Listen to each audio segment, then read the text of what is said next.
Well, hello, this is Rhonda Edwards from VMware's Open Source Program Office, and I'm here again with Darren Hart, who is our Senior Director of VMware's Open Source Technology Center. And he's going to tell us this great story about how he was able to extend the life of a common machine with his open sourced software. Thank you, Darren. Thanks, Rhonda.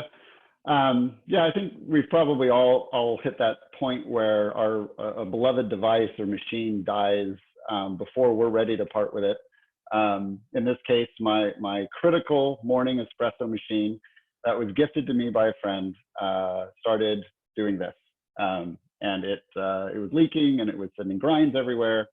And as it turns out, it required a part that fit in another part that had since changed, and the entire group head needed to be replaced. This was a very expensive thing. I would need to ship it off to the manufacturer and bring it back. But this was something that was gifted to me. It was a convenience that I had, not something I wanted to necessarily invest a lot of money in. But time, on the other hand, was something I sometimes am willing to throw at projects. And ultimately, what I needed was to replace the collar insert. And that is a piece of plastic which the portafilter cams up on to make a seal, and it's had worn over time and stopped working. So it's simply a piece of plastic. So with some calipers, I started measuring this thing out and started to teach myself how to use an open source tool called OpenSCAD, which is a parametric CAD tool. Parametric means you're creating models through code. I want a sphere here. I want to subtract a cylinder here. I want to add a ramp here. And you specify these things through programming, much like a 3D high-end version of Logo. So I sat down in the evening and I started to do this. And fascinating to me, my 9-year-old daughter walks in the room. "What you doing, Daddy?" So for those couple of hours that I was planning on sitting down and figuring out this new tool, I now had to balance that with being a good dad and helping my daughter do what she would like to do. Turns out she was perfectly happy with me installing OpenSCAD on her Linux laptop and saying, "I don't know how this tool works either. I'm learning it too. Here's the SDK manual. Here's how you open. Here's how you type. Here's how you save. Go nuts." She sat at my desk while I sat on the other side of my desk for the next 2 or 3 hours. I started modeling a ring for the espresso machine. She started making all kinds of device, including an ice cream cone. After we got this done, several friends of mine offered to print my model on their 3D printing machine. So I have one printed from a laser resin machine. I have one printed from a ABS machine. It's basically a articulated hot glue gun. And then eventually, as I evolved the model, because I was able to take these prints, test their fit, adapt for shrinkage and things like that in the process.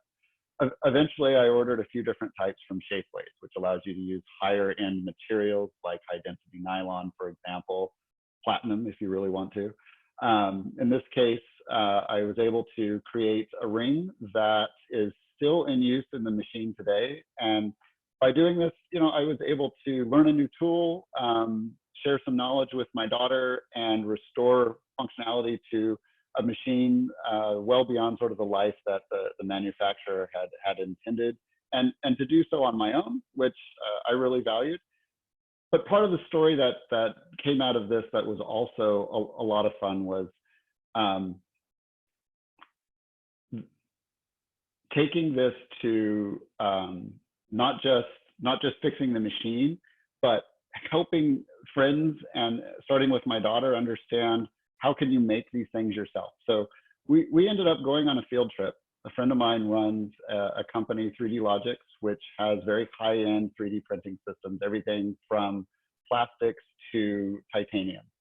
And in this case, we set up a field trip for kids and friends and family.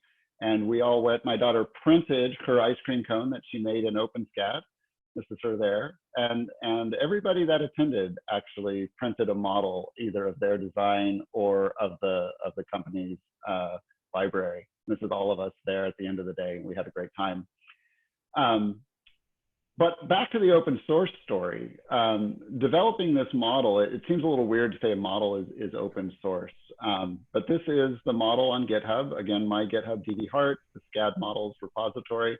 This is an image of the model built in OpenSCAD, and that model printed from high density nylon from Shapeways. But this is indeed actually source code. So if you look into the SCAD model itself, you can see how we're defining variables, which are the parameters. We're creating functions and methods, and within those, we're calling the creation of cylinders, rotating them, translating them, placing them, subtracting them from one another. It really is a piece of code that you can collaborate on like any other. And GitHub makes this all the more fun by having a visualization of the output of this, which you can view live on the GitHub site. And yeah. Well, this is really very exciting, Darren. I mean, I personally am excited about it because, you know, we have a 20-year-old Craftsman riding lawnmower that the cam went out on it, and we couldn't find a replacement part for that as well. So all of a sudden I'm thinking my son is going to have a ball taking a look through this information that you've shared and tiptoeing through GitHub so that he can figure out how to begin this process for himself. And it's just extending the life of some of our products that would otherwise just be filling up the landfill. So I think it's just a great story all around. And I love the fact that your daughter was able to crawl through learning this new methodology right alongside you. So great story. Thank you. Okay, thanks so much, Darren.